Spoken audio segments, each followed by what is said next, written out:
and the Bruins getting set to make their selection.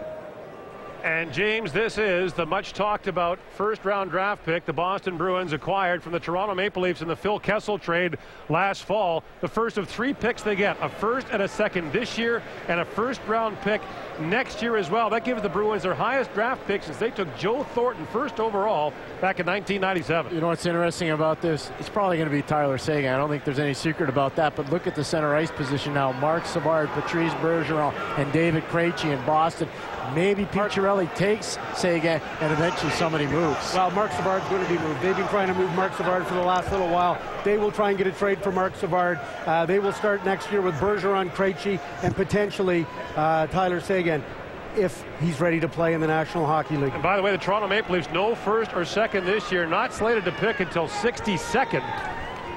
That's a third-round pick. Here is Peter Chiarelli.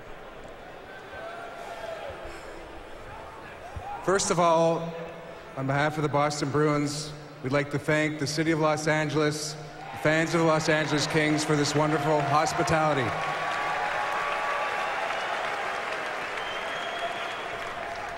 Second of all, I'd like to reach out and say hi to our fans at the draft party at Faneuil Hall Marketplace back in Boston. But most importantly, I'd like to make our selection now. And with the second pick, the Boston Bruins select from the Plymouth Whalers, Tyler Seguin.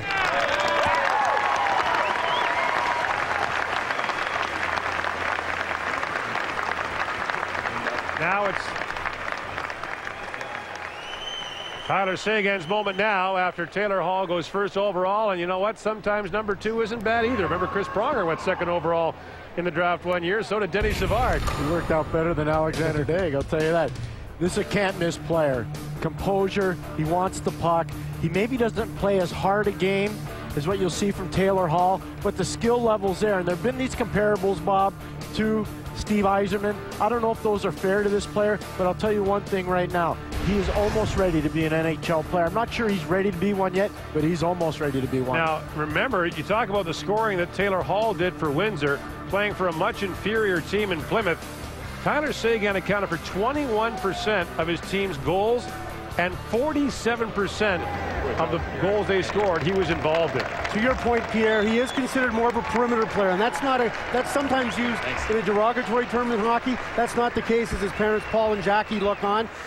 He plays more of a perimeter game. He's not careful at all, but he plays that perimeter game because he's such a good playmaker, and he holds up. He has a great change of pace. Fast, slow, pull up, find the open man, break people down, and get people to the net. A lot of coaches in the Ontario Hockey League say there's not a huge amount of difference between this player, Tyler Seguin, and Steven Stamkos. He scored 48 goals. He scored 8 more goals than Taylor Hall over the course of this year. He's got a tremendous amount of offensive ability, both as a playmaker and as a goal scorer. And what he'll do is he'll make the wingers in Boston better. Now, again, we talked about that depth they have down the middle, and I like what Bob said because I do think somebody's going to be the odd man out in Boston at the center ice position, and you got to think because of cap situations, it's going to be Marc Savard. Are we assuming that Tyler Seguin's playing in Boston next year? Well, he's got to make the team.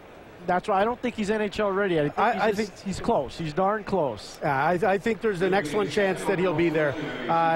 He tested very well at the Combine. If the amount of progress he showed from the end of the season to the Combine duplicates itself over the course of the summer, I think he'll physically be ready. By the way, his dad, Paul, played at the University of Vermont from 1984 to 1988, was a teammate of John Leclerc's, and actually played against Pete Chiarelli and Don Sweeney, who are part of, obviously, general manager of the Boston Bruins, who were at Harvard at the time. So let's take it down to James. All right, with Tyler Seguin and Pete Chiarelli, the general manager of the Boston Bruins, finally we can officially put an end to Taylor or Tyler. Now you're just Tyler Seguin, Boston Bruin. How does that sound? Oh, it sounds amazing. You know, it's a dream come true to go first round, and then to go to a team like Boston, it's fantastic. The guys were just speculating on next year. Do you think you can have an impact next year with the Boston Bruins? Yeah, that's my goal. You know, I think I'm very confident in my skills, and after talking to the Bruins, you know, I think I can come in and hopefully earn a spot. What kind of player do you see him becoming? Will you use the F word, franchise player? Well, I think Tyler has a lot of potential. There's a lot of things that we like that earn out of the ordinary. Like he's got tremendous shot, vision, creativity, and he's got a lot of things going for him, James. And he's a good kid, comes from a good family, and we're excited to have him. You have some issues now, though. You are loaded with centers. Tyler, Krejci, Bergeron, Savard. Do you now look to deal one of those, perhaps? I don't know. We've got a lot of versatility is what we have. Centermen are often the most talented players amongst the forward group, and I know Tyler can play the wing. We talked about that, so we've got a lot of options. What about Tim Thomas? Any progress on attempts to perhaps trade your former Vezina winner? No, and on Tim, like it wasn't. Tim does not want to leave Boston. He's expressly told me that he doesn't want to leave Boston. It's that if there is something to be worked out, he has a no trade clause, so we have to involve him in the situation. Tyler, congratulations. I know you and your dad got matching tattoos before this. You got out a Bruins tattoo now on his and your arm? I don't know about that. Listen, congratulations. Welcome to the National Hockey League. Thank you very much. Tyler Seguin, the newest member of the Boston Bruins, and Pete Chiarelli, their general manager.